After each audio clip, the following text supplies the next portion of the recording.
देश भर में चल रहे अग्निपथ योजना के विरोध में लगातार जो प्रदर्शन हो रहा है, उस प्रदर्शन के बाद अब सेना अभ्यर्थियों के बाद उनके समर्थन में जो है बिहार सहित देश के तमाम विपक्षी पार्टियां आ गई हैं। कल ही हमने आपको तस्वीरें दिखाई थी कि बिहार बंद के दौरान जाप सुप्रीमो पप्पू यादव की पार्टी, उनकी सेना डाक बंगला चौराहे पर उतरकर जोरदार प्रदर्शन कर रही थी।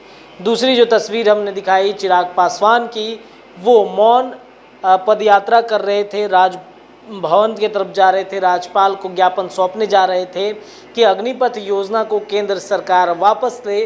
और अब राजद जो है वो खुल करके सामने आ गई है। राजद का आज दिल्ली में प्रेस कॉन्फ्रेंस हुआ है और प्रेस कॉन्फ्रेंस में जिस तरीके से तेजस्वी यादव ने केंद्र की मोदी सरकार से 20 सवाल किए हैं और इस 20 सवाल का स्पष्टीकरण मांगा है, जिस तरीके से सेना में अग्निपथ योजना के खिलाफ में प्रदर्शन जो चल रहा है, उनके समर्थन में अब उनके जितने सारे विधायक हैं वो बिहार विधानसभा से राजभवन मार्च करेंगे।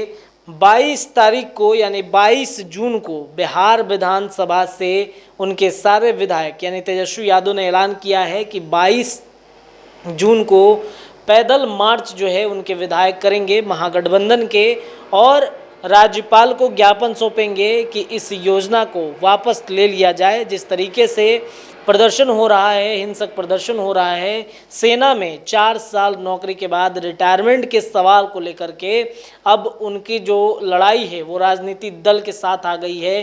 कांग्रेस समर्थन में आ गया है अग्निवीरों के, चिराग पासवान समर्थन में आए थे अग्निवीरों के, जाप सुप्रीमो पप्पू यादव उनके समर्थन में आए। उसके बाद अब राजद जो है वो खुल करके सामने आई है। प्रेस कॉन्फ्रेंस तेजस्वी यादव ने किया है दिल्ली में, और दिल्ली में प्रेस कॉन्फ्रेंस के बाद उन्होंने ये भी अपने आरोप उनके ऊपर लगे थे, यानी विपक्ष पे लगातार ये आरोप लग रहा था कि विपक्षी पार्टियों के द्वारा ही उकसाया जा रहा है स्टूडेंट्स को, अभ्यर्थियों को, जिसके बाद से स्टूडेंट्स और अभ्यर्थी जो हैं वो उग्र हो गए हैं। जिसके बाद से उन्होंने इस बात का खंडन भी किया है कि विपक्ष का काम होता है सिर्फ मुद्दे उठाना, हम किसी को उकसाते नहीं हैं। ये गलत आरोप हमारे ऊपर में लग रहा है। तो उन्होंने 20 सवाल भी किए हैं। जिस तरीके से सेना में जो चीज़ें चल रही हैं, उन 20 सवाल में हम आपको एक एक करके बता देते हैं। सबसे पहले उन्होंने सवाल किया है कि 4 साल के ठेके पर बहाल होने वाले अग्निवीरों को 1 वर्ष में क्या नियमित सैनिकों की तरह 90 दिन की छुट्टी मिलेगी अथवा नहीं, सरकार स्पष्ट करेगी। अग्निपथ योजना अगर न्याय संगत है तो इसमें ठेके पर अफसरों की भर्ती क्यों नहीं, सरकार बताए कि क्या यह योजना शिक्षित युवकों के लिए तैयार की गई है, मनरेगा है या फिर कोई संघ है। केंद्र सरकार बताए कि 4 साल की देश सेवा के दौरान अर्जित अथवा उनके बाद जो एकमुश्त राशि मिलेगी उस पर टैक्स भी लगेगा। सरकार अगर अग्निवीरों को सैनिक मानती है तो क्या उन सैनिकों को जो है इन सेवा की अवधि केवल 4 वर्ष की गई है। क्या सरकार अग्निवीरों को कैंटीन और पूर्व सैनिकों को मिलने वाली चिकित्सा सहित अन्य सैनिक सुविधाएं देंगी। क्या यह योजना बनाने के लिए सरकार ने डिफेंस एक्सपर्ट से राय ली है। क्या पहली ऐसी सरकारी बहाली जिसमें महज 4 साल के बाद बेरोजगार होने की विशुद्ध गारंटी है। इस योजना में 18 वर्ष की उम्र में संविदा पर नौकरी पाकर 22 वर्ष की आयु में युवा रिटायर हो जाएंगे। क्या इससे उनकी शिक्षा प्रभावित नहीं होगी।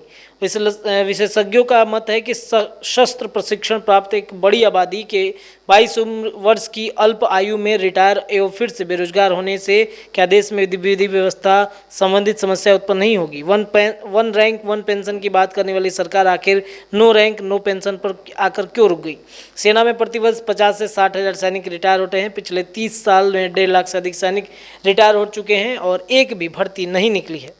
सरकार इस पर चर्चा क्यों नहीं करती। अगर देश में सबसे बड़े नियोक्ताओं भारतीय रेलवे एवं भारतीय सेना में भी नौकरियां ठेके पर देने जाने लगेगी तो क्या बीजेपी सरकार अब अस्थायी नौकरियों पर भी पूर्ण पाबंदी लगाएगी। अगर भाजपा को ठेकेदारी प्रथा इतनी पसंद नहीं है तो अपने बच्चों को सरकारी नौकरियों से इस्तीफा दिलाए। एक तरफ सरकार लाखों बड़े पूंजीपतियों और चांदीजीविकों के लाखों करोड़ों लोन लेकर कॉर्पोरेट टैक्स माफ करती है और दूसरी तरफ सेना के बजट में कटौती करती है। क्या सरकार को सेना के मामले में ऐसे हस्तक्षेप करना चाहिए। सरकार बेरोजगारी की विकराल समस्या को अच्छे से एड्रेस क्यों नहीं कर पा रही है। भाजपा सरकार बताएगी क्या देश में 70% युवा नौकरी के लिए इतने वक्त तनाव में नहीं है। क्या बेरोजगारी में उत्पन्न हिंसा और अराजकता की दोषी सरकार नहीं है। 10 लाख से अधिक पद तो केंद्र सरकार के अधीन विभागों में रिक्त पड़े हैं। क्या भाजपा सरकार ने युवाओं को 2 करोड़ नौकरी, 2022 तक 80 करोड़ रोजगार, प्रत्येक के खाते में 15 लाख धन और उनके जीवन में अच्छे दिन लाने का लोक लुभावना आश्वासन नहीं दिया था? तो तेजस्वी यादव ने केंद्र की मोदी सरकार से ये 20 सवाल किए हैं और अपने विधायकों से ये भी आह्वान किया है कि इस योजना को वापस लेने के लिए राजभवन मार्च करें, विधानसभा से राजभवन की तरफ। और हाल इस खबर में इतना ही। जुड़े रहिए NBC 24 के साथ में। बहुत धन्यवाद सभी दर्शकों का।